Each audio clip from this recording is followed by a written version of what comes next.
E me conta uma coisa, você começou falando um pouquinho dessa experiência com a descoberta de uma doença inflamatória e a associação com os alimentos, né? Hoje, se você pudesse, pela sua vasta experiência, especialmente nesse assunto acaba que hoje no seu consultório muita gente te procura por associação com doença autoimune, né? Buscando soluções além das medicamentosas tradicionais para esse tipo de doença.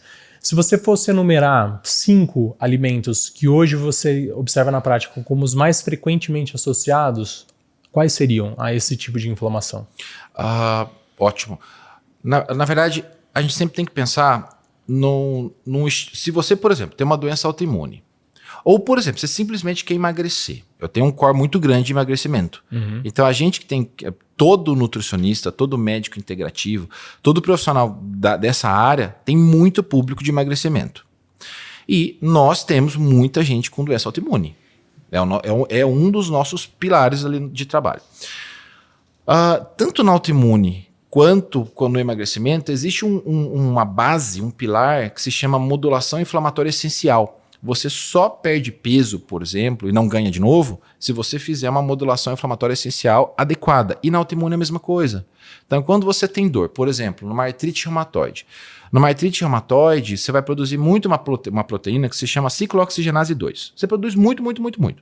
Aí você vai lá tomar um anti-inflamatório, ele vai diminuir esses níveis dessa ciclooxigenase 2, por exemplo, e você vai sentir menos dor. Ou você pode fazer um tratamento biológico em que você vai ter um anticorpo que vai inibir um fator de transcrição. O que é isso, Lucas, que você está falando?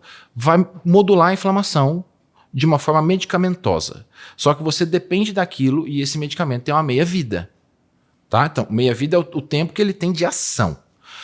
Se você, ao invés de ficar usando um monte de remédio anti-inflamatório, usar o seu estilo de vida para modular essa inflamação, vai ser muito mais vantajoso no longo prazo. Então, a primeira coisa das 5 que o Daniel me perguntou, a primeira é fazer modulação inflamatória essencial. Só que disso saem várias derivações. E são estratégias. Então, uma estratégia inegociável. Então, a gente vai definir 5 estratégias inegociáveis aqui. Para quem tem dor, para quem quer emagrecer. Primeira estratégia inegociável. Você vai começar seu dia com uma carga de antioxidante. Como? Faz um shot. Shot é um concentrado. Shot é só uma forma de dizer algo concentrado. Você pega, por exemplo, um vinagre de maçã, um limão espremido, coloca uma cúrcuma, coloca um gengibre, uma moringa em pó. Você vai colocar algum concentrado que você acha em loja de produto natural. Quanto? Uma colher de sopa de vinagre de maçã, uma colherzinha ali de cúrcuma, um pouquinho de água morna, que já aproveita, já estimula o movimento peristáltico intestinal, o intestino já vai funcionar, já vai ajudando algumas coisas. Porque perceba que quem tem doença autoimune tem muita tendência a ter desequilíbrio intestinal, ou constipação, ou diarreia, ou desconforto, ou muita distensão, né? Aquela distensão chata. Então, vocês vão começar o dia com shot. Outra estratégia inegociável que a gente vai definir aqui é colocar pelo menos 3 chás por dia. Por que 3 chás por dia? Porque é ali que nós vamos garantir pelo menos metade dos fitoquímicos que a gente precisa durante o dia. E para você diminuir uma citocina inflamatória, que é aquela citocina que causa dor, você precisa de um fitoquímico. O fitoquímico ele vai lá e vai estimular um fator que faz essa proteína que causa dor cair. Então, o fitoquímico ele vai subindo e vai fazendo o seu efeito de estimular um fator protetor e essa proteína que causa dor vai diminuindo. Com o tempo, essa semana que vem, mês que vem, o ano que vem, essas dores vão diminuindo. Aí você vai me perguntar, qual chá? Qualquer chá tem efeito antioxidante, mas nem todos são anti-inflamatórios. E aí a gente vai para aqueles efeitos anti-inflamatórios que a gente busca. Por exemplo, um chá de erva baleeira, um chá de gengibre, um chá de raiz de cúrcuma. E tem que ser tudo natura. Não, pode ser seco. Você pode ir numa loja comprar granel, pode ser seco, não tem problema. Então esses chás, um chá de moringa, eles são muito anti-inflamatórios. E se a gente for pensar na meia-vida, o tempo que dura um fitoquímico ali depois que você toma, é 5 horas. 5 horas, no máximo. Certo. Então, se você tomar 3 chás por dia, você está coberto. O dia inteiro coberto. O dia inteiro coberto. Uhum. E você vai percebendo, fala, não estou com tanta dor mais. Nossa, melhorou. Um terceiro ponto que você vai prestar muita atenção, vocês não vão esquecer de mim, dessa conversa. Controlar a sua carga glicêmica da refeição. Lu, como eu faço isso? Não sei por onde eu começar. Google, procura aí alimentos e índice glicêmico baixo, carga glicêmica baixa. E você vai montar as suas estratégias no seu dia com aquilo ali. E aí você não vai ficar comendo um monte de açúcar, não vai ficar comendo um monte de farinha, bebida alcoólica, você vai deixar a carga baixa. Então, o segundo é dar a carga baixa. Em alguns momentos, você perdeu bastante peso, está com bastante massa magra, né? A gente pode colocar um pouco mais de carboidrato para estimular a hipertrofia, mas isso num outro momento. A gente está falando aqui no primeiro passo de tudo. Então, controlar a carga glicêmica é importante. Outro ponto importante que também vocês não vão esquecer nunca é fazer uma boa distribuição de proteína. As pessoas erram muito na gestão proteica. Sim. Muito, muito, muito. Imagine, a gente precisa pelo menos 1,8 gramas por quilo de peso. Perfeito. Para você ter uma hipertrofia, para quem treina muito, a gente trabalha com 2 gramas por quilograma de peso. Se você come, por exemplo, 3 ovos no café da manhã, come 150 gramas de carne no almoço, 120 gramas de frango de noite, você não tem nem metade. Muito pouco, né? E isso é o que as pessoas consomem. E tem gente que nem isso consome. Tem gente que come um carboidrato, tipo um pãozinho com alguma coisa e um suco de manhã. Cadê proteína? Então, às vezes, a gente tem meta. A gente não pode esquecer. A gente pode usar os facilitadores. De repente, usar um colágeno, usar um whey, usar uma proteína vegetal para bater a meta. Para conseguir chegar no número, né? Para conseguir chegar no número. É impressionante como dá resultado, né? A mudança da carga proteica. Demais. Eu tive uma experiência que, assim, durante a pandemia, por questão mesmo de redução de atividade física, tudo, eu comecei a fazer jejum. Foi a primeira época que eu comecei a fazer jejum intermitente, por conta própria. E foi um período que de certa forma me ajudou, porque você reduz ali, quero uma redução de tempo de consumo e também de consumo calórico.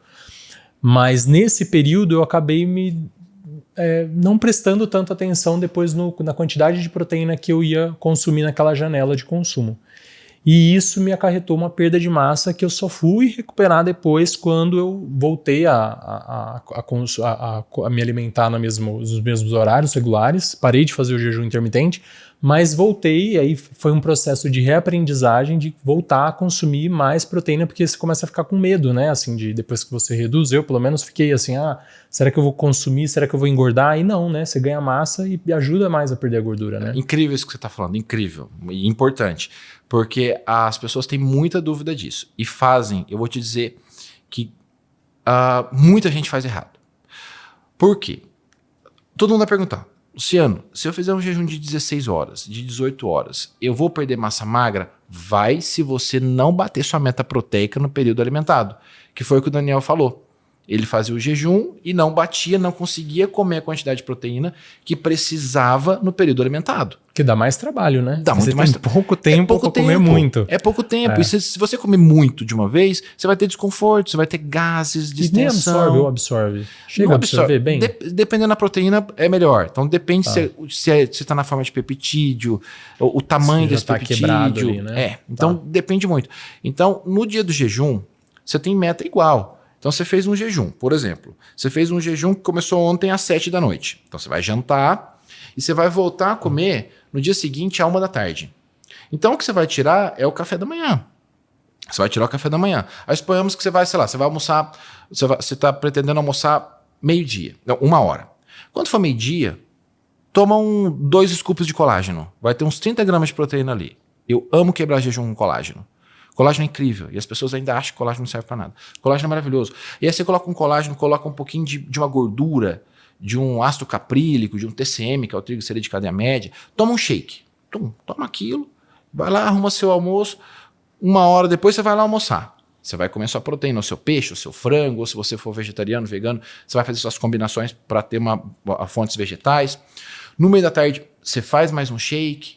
Depois você faz um jantar, faz uma ceia que tem ali uma outra fonte proteica. Aí você bate a meta.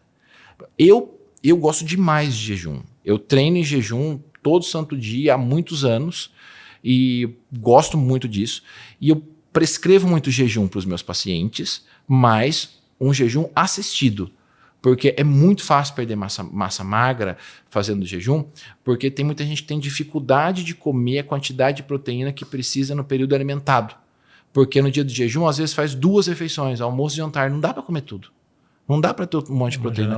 E aí é a perda mais sem sentido que existe. Porque às vezes eu falo para as pessoas, perdi peso. Peso de quê? Se você perdeu 3 quilos de gordura e 1 quilo de massa magra, a sua perda foi ruim. Mas eu perdi 3 quilos de gordura. Tá ruim. Eu preferia 1000 vezes que você não perdesse nenhum grama de gordura e ganhasse 1,5 kg de massa magra, porque no longo prazo você vai perder. Quando você ganha massa magra, você está aumentando o tecido ativo que vai queimar mais gordura. Então, às vezes as pessoas elas ficam muito apegadas no peso absoluto, que é aquele peso da balança. Mas o grande investimento da nossa vida é músculo. É músculo. E massa óssea. Pensando em tudo, né? No metabolismo, pensando funcionalmente, né? A gente vê como as pessoas envelhecem, o quão importante é a pessoa fazer coisas básicas, ter a musculatura bem desenvolvida, perna, braço, glúteo, para descer e sair de um carro, para subir uma escada, é muito limitante. E também para a própria longevidade, também a gente vê que tem cada vez mais estudos científicos falando de atividades físicas de hipertrofia, de resistência, ajudando no processo de longevidade, né? Se você for internado, a gente não sabe o nosso dia da manhã. Se for internado amanhã, o que vai te garantir uma internação com menos tempo, de mais sucesso, de um tratamento mais sucesso, é a massa magra que você tem. Olha o que aconteceu. Olha o que aconteceu agora, 2020, com Covid, a quantidade de pessoas que morreram.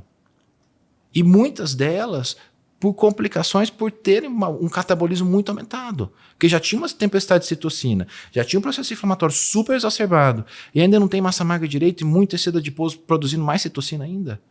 Então, já é um grande sinal para falar, opa, pera, vamos recalcular a rota, tá errado isso.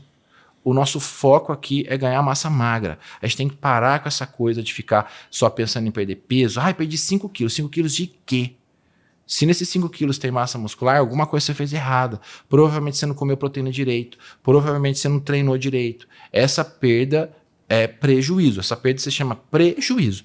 É a mesma coisa você colocar um dinheiro a juro, você colocar R$100 a juro e você vai lá na sua conta ter 50.